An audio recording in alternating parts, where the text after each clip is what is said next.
Hello, I'm Ernestine Mead. Welcome to the Writer's Reading Show. Today, before I introduce my guest, I'd like to remind everybody about the poetry contest we've got going on. I mentioned it last month on the show. We have 4 different categories. There's the category of 4th through 6th grade, that's 4th, 5th, and 6th. And then the 7th, 8th, and 9th grades, and then 10th, 11th, and 12th. And then the adult category.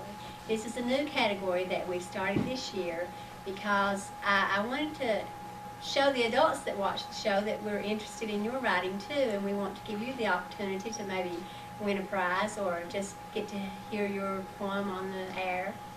So be sure to send in your best poem by Valentine's Day, and then we'll choose a winner, and the winners will be on the show, and we'll have, hopefully, Dr. Dawn to give out the prizes.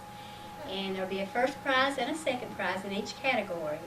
There'll be a $50 prize to the first prize winner and $25 to the second prize winner. So be sure to be thinking about that and get it in by Valentine's Day. And, oh, I better give the address, I guess, again, too. It's Writer's Reading, 51 Benny Mead Road, Pikeville, Kentucky, 41501. And if anybody has any questions, my phone number is 478-9712. And be sure to put your name, your address, and this is very important, please put your phone number so that we can contact you if you're a winner, and the category that you're sending in your poem for. Okay, I think that's all I need to say about that. And now I want to introduce my guest today. Sitting beside me here is Peggy Collins. Peggy, welcome to the show. Hello. I'm glad you could be on today. Are you excited or nervous? No, I'm nervous. You're nervous. I never was nervous about talking before, but I am now. Well, most people, they tell me that they're nervous when they come on. But that's okay because I'm nervous too, so we won't worry about it. Tell us a little bit about yourself. Well, I was born and raised on Stone Cove in Pipekins. My grandfather and grandmother raised me. And then I went to Mullins School. And I just went to freshman year and quit. But I'm attending GED classes at Prestonsburg, a learning center. I'm trying to get the GED. And then when you do that, what kind of plans do you have? I plan to go to college. Do you? Prestonsburg? Got any idea what you're going to do? I want to try to learn how to type, for one thing. You know something, that's something I took in high school and I hated it. I took it in college and I hated it. And now I love to type. But I think the reason is that I use a computer now. So when you make a mistake, you just backspace and it's gone. And so, I mean, I'm sure that's how it'll be when you're doing it, because they probably don't even have typewriters anymore. I don't know. I got out of college in 1974, so it's been a long time. I think that's great. I love to hear when people who have quit school start back to school. So, you want to take typing to be what, a secretary or? So I'm putting the thoughts down faster when I write. Oh, okay. Because I can't get all my thoughts down as fast as I think. Yeah. And by just writing them down. You know what? I know a man, and you may know him. He lives on Hurricane Creek, Jerry Boyd. He writes, and he also publishes. He's got East Kentucky Publishing, and he writes all his stories out by hand, and then puts them on a computer. And I just cannot imagine that. I cannot sit down and write like that. I mean, he's got a whole book, I don't know, 200 pages maybe, that he wrote out by hand. My thoughts came too fast. Yeah. It's hard, but if you can sit down there and type, you can just get them down real fast, yeah. That's the way I like to do it on the computer. What kind of things do you write? Mostly something that's happened to me or something like that I like to write about. Personal experiences. Yeah. Do you add to it and fictionalize it, or do you write it exactly the way it was, or how do you do that? Most of the time exactly the way I remember it. Yeah. That's an easy way, I guess, to start writing something. Just recently I wrote a novel. And at first that's what I was doing. I was just making everything just right, and it was almost like if I didn't get it right, I was doing something wrong.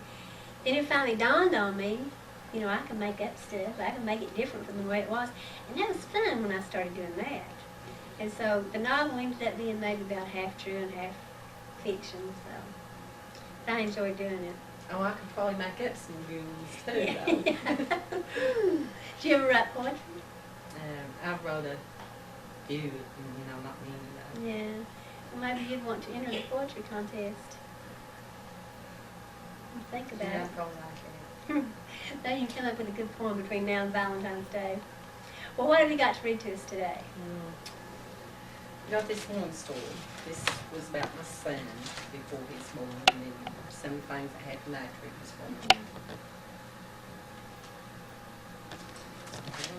No, the wrong one. Yeah, it's wrong. And the name of the story is The Story of Faith. Okay, you want to read it for us? My faith became strongest when I was overdue with my baby. I was in my 9th month of pregnancy, and the doctor said I was 8 months, but I knew different. I carried the baby 10.5 months, and then got another doctor's opinion. He told me I was 10.5 months pregnant, just as I thought. When I went to him, he couldn't find the baby's heartbeat and didn't give me any hope that the baby was alive. He was going to put me in the hospital for the next day to take the baby.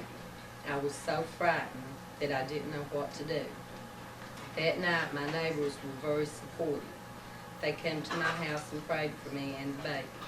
I prayed with them that God would let my baby be alive no matter what condition it would be. I promised God that I would love it and begged Him to let it be alive. The next day before I had surgery, I prayed again. After praying, I had the reassurance that the baby would be alive. All my fears was taken away, and I knew in my heart that God had heard and was answering my prayers.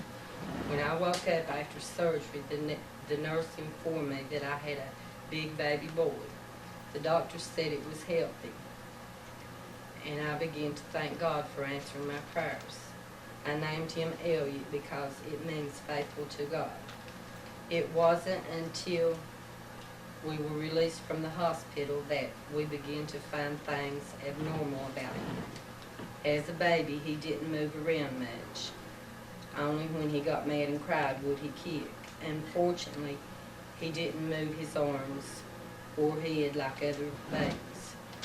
We took him to the doctor for tests, and they found out that some of his tissue on the left side of his brain had been scraped.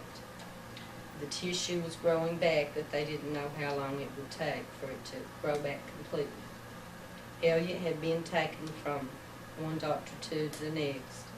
We had taken him to about 30 doctors by the time he was 3 months old, and it kept me very busy. At the age of 4 months, the doctors wanted to run more tests on him, and he stayed in the hospital for 7 days.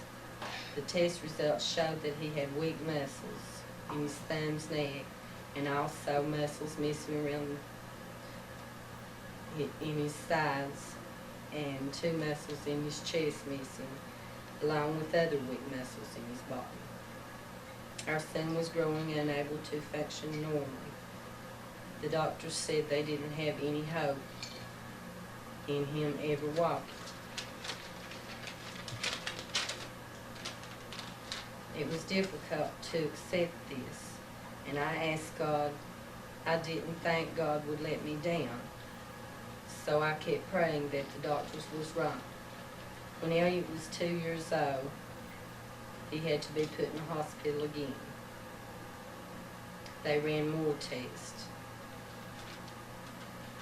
The doctors ran more tests to determine if there was any brain damage. I prayed again, having faith there wouldn't be any. God answered my prayers because the doctors couldn't find anything abnormal about his brain. As Elliot grew older and started talking, we knew there wasn't anything wrong with his brain. He could learn things fast and was very intelligent. We were very proud of him. After some time passed, we got a really good doctor. He was the best one we had found, and he gave us hope that Elliot would walk someday. He explained therapy and how to do it with muscle problems. At home, I began to do the therapy as instructed by the doctor on his thumbs, neck, legs, back, and hips. It had to be done 3 times a day. Elliot started improving more and more each day, and he finally started scooting at the age of 4. He was beginning to get around pretty well, but still wasn't able to walk or even stand alone. All through the therapy, we never gave up hope and kept praying for God's help. I knew in my heart that God was helping because he had taken us this far. When Elliot was 5 years old, the doctors gave us a plan he had drawn up for a standing box. It was a square box which would help him stand straight up. We had it built as the doctor suggested. When he first started using it, he had to stand in it 3 times a day for 15 to 20 minutes each time. After he got used to it, he would stand in it as long as he could. This continued for about 6 months. After a long, hard time, the doctors decided it was time for him to start trying to use a walker. A walker was sent to us as he began trying to use it. When I started taking Elliot to Sunday school, he began to improve even faster. God was helping him, and he began to stand up alone and tried to take his steps with his walker. Although this time he had faith in God's love for his children, he knew in his heart God would help him walk, and he made it known by telling everyone that he was going to walk someday. He used the walker for 6 months, and when he went back to the doctor, our son was walking with help. Elliot tried harder and harder to walk. He would lose his balance, but that didn't make him give up. He kept trying. The doctor told us he didn't need the walker anymore, and we knew he was improving and going to walk without help from anything but the help of God. He was walking at the age of 5. Because of his condition of not having good balance, I thought it best to have a teacher come and teach him at home. He went through kindergarten at home and was progressing very well. Now he is in the 1st grade at a public school and doing very well. He is getting stronger every day. We are very proud of him and giving him our love. We thank God for helping him, because without him, it never would have been possible. We have another boy now, which is 7 months old. God has answered my prayers again by giving me a healthy baby. We thank God for our 2 sons and love and treat them both the same, because God made them both. That's a very touching story. I cry every time I read it. Yeah. This is the first time I read it while on myself. It sounds like something from Reader's Digest, you know, those stories they have in there. Well, now, you say this is a true story, right? Yeah. That Elliot is not in 1st grade now. No, he's in college He's now. in college now, and he's walking and everything's fine. Right. Well, that's good. As a matter of fact, if you don't mind me saying, this Elliot in this story was on our show last month. Ronnie Mullins, the boy who played the guitar and sang, that's the Elliot of the story. Right. So God really does answer prayers.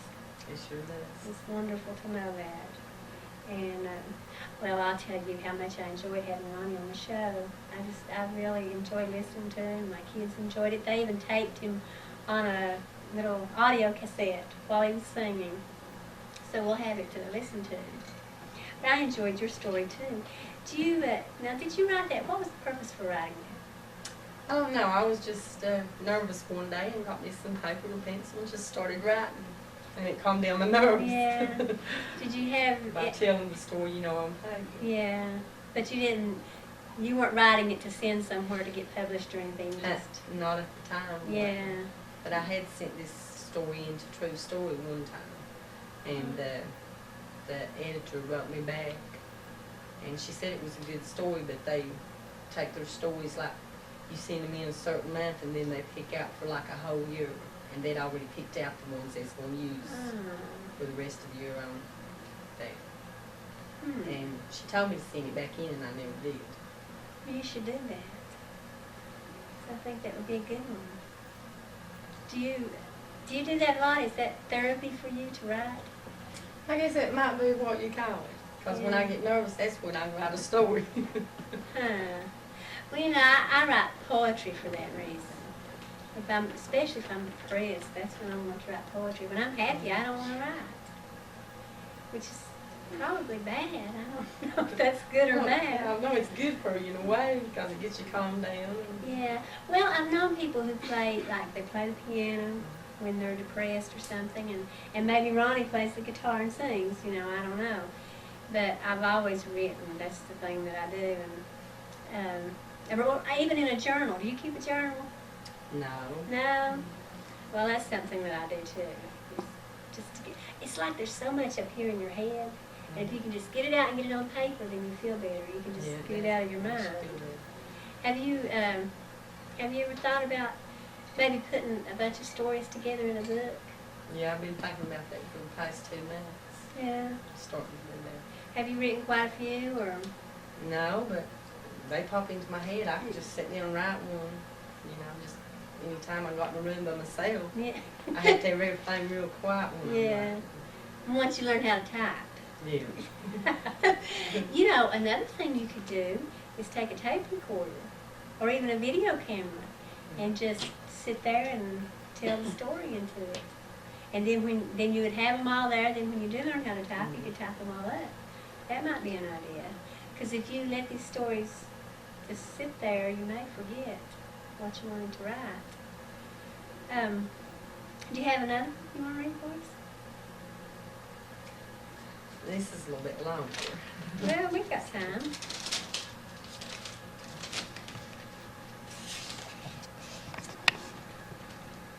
Connie's never-ending love for Dan.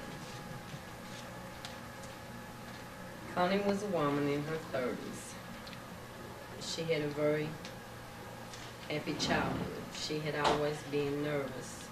Even as a child, her nervous wasn't getting any better. Connie's parents were separated when she was very young. Maybe this had a lot to do with her problems. At the age of 20, Connie met this man of her dreams. At least she thought he was. Connie dated Dan for 2 weeks. That was not long enough to get to know very much about Dan or his family. She thought she and Dan could be happy together. At first they were very happy. Connie got pregnant after the first month of their marriage. Dan seemed to be very happy about having a baby. But in Connie's 7th month, Dan started having an affair with Susan, a woman he had dated before Connie and him had married. Susan, a woman he had dated, I think I already read that. but she didn't want to believe he was having an affair with Susan. One day Connie found a phone number in the car and she called the number knowing before she called whose number it was. Yes, it was Susan's number. When Susan answered the phone, Connie hung up. She just couldn't believe Dan could do her this way since she was carrying his baby. Connie was so upset. Dan had been going to see Susan for some time, and he was sleeping with her. Connie knew with the baby on the way, she had to hang on to her senses. So when the baby was born, she could care for it. She went on from day to day knowing that Dan was doing her wrong. She thought once about taking her own life, but she knew that taking her own life meant taking the baby's life too. Connie just wasn't that kind of person. She had always been a loving person when it came to kids. She knew she had to forget about Dan's affair with Susan and try to put it out of her mind, thinking after the baby was born things would be different. But when the baby was born, it didn't get any better. They named their son Roger. Roger was a beautiful baby. It seemed that Dan loved him very much. As the months went by,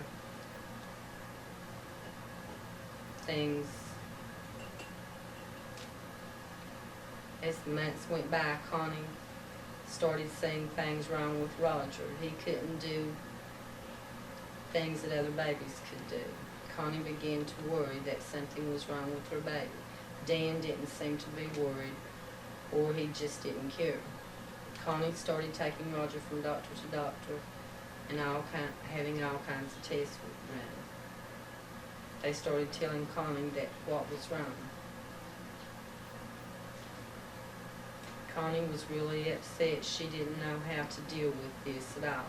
She would cry day after day. She loved her son so much. She had to keep trying to get Roger help. Dan seemed to be upset because he didn't have a perfect son. I think he blamed Connie for the way their son was born. But no matter how Roger was born, he was one thing for sure. Connie loved Roger so very much. She did therapy on Roger for about 3 years. It seemed to be helping. Dan got so that he couldn't even get a job. He didn't want to work anymore. He started drinking very heavy. He also started beating on Connie. Connie tried very hard to understand what Dan was going through, but Connie was going through the same thing Dan was. Why couldn't Dan see Connie was hurting as much as he was? Roger had a few operations over the years. The doctor had told Connie that their son would never walk, but Connie never gave up hope. Connie found a really good doctor for Roger. Roger was 5 years old and still couldn't walk. Connie was understanding with Roger and never blamed him for the way he was born. She proved her love for Roger. She worked with Roger every day. He was becoming a very smart little boy. Connie would help him read, spell, and count daily. The doctor had given Roger a walker to walk on. And as the months went by, he tried so hard. Connie was so proud of him. He could fall down and Connie would help him up and tell him to try again. She told Roger to say, "Don't never say you can't do something, but say you'll try." Finally, Roger was going all over the place in his walker. Connie cried because she was so happy that he could use the walker, even if he still couldn't walk. She knew if she kept on helping him, he would be able to walk in no time at all without his walker. Connie thought by Roger being able to walk a little that Dan would be happy, but he really didn't care if Roger could walk or not. Dan was still seeing Susan from time to time. Susan knew that Dan was married and had a child, but she didn't care either. That's just the kind of woman she was. She cared about herself and nobody else. Susan and Dan hurt Connie a lot, but Connie couldn't think about what was going on with Dan and Susan. She had to keep her mind on helping her son. By this time, Connie's son was more important to her than anything in her life. Connie had quit worrying about Dan and Susan's affair they had going on. Maybe she just didn't care about Dan anymore. One day, Roger started walking on his own without the walker. Connie was so proud of him. She had worked so hard for him, and now it was paying off. when Dan came home from work that evening, Connie couldn't wait to show him that Roger was starting to walk by himself. But when Connie showed Dan Roger was walking, he just said, "Yes, I see him." He could have cared less about his son starting to walk on his own. Dan and Connie started fighting more and more each day. Nothing seemed to be working between them anymore. Connie couldn't get over the way Dan was acting about their son. Instead of helping, he was making everything worse. Connie couldn't take much more. She needed someone to hold her and tell her they loved her. Connie finally packed up and left. I don't want to read this I think we got the idea. I don't even want to touch that one. It's a sign of the time. I read it before as a kid. Well, that's the problem when you write truth. You don't want to tell it all. You tell it on paper, but you don't want to tell it to everybody else. Yeah. You know, the way you write, I like it because it comes from the heart, you know. Of course, I guess that's how it is when you write something true. But I mean, you put that off on this Connie person, you know, and yet you sense what she's going through, you know. And I can see her. I mean, I'm sure she loved her husband, and yet here's this child that has to be taken care of, and I can see how a person could just put that out of their mind, you know. It's sad things like that have to happen. Well, to me, my son was a blessing, you know. He was just sent from God, and that's about the way I feel. And, yeah. And the way it should have been, you know. And he's really important to me, and I'm real proud of him. Oh, you should be. I enjoyed, you know, like I said, I enjoyed him last month, and I've enjoyed listening to the story. This kind of gives us more insight into him because I really didn't know what the problems were. And it's nice to have you here to come and read this. And it's amazing the tales that people have to tell.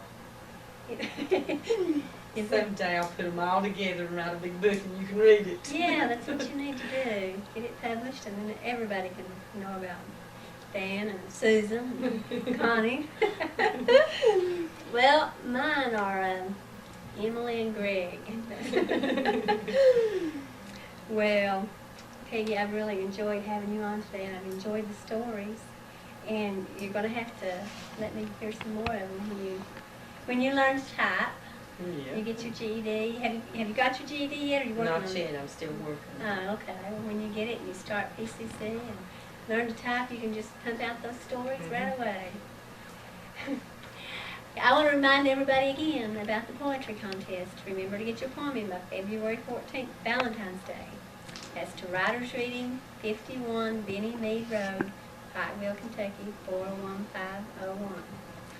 I want to thank Peggy Collins for being on the show today. I really appreciate your coming up and letting us take you reading your stories. Well, after I got started talking, I enjoyed it too, but I was a little nervous. Yeah, well, but I get nervous at the very beginning. I'm like you, and then once I get started talking, I forget about it. I want to thank, like I said, I want to thank you. And I want to thank Dr. Don, and until next time, may God bless you.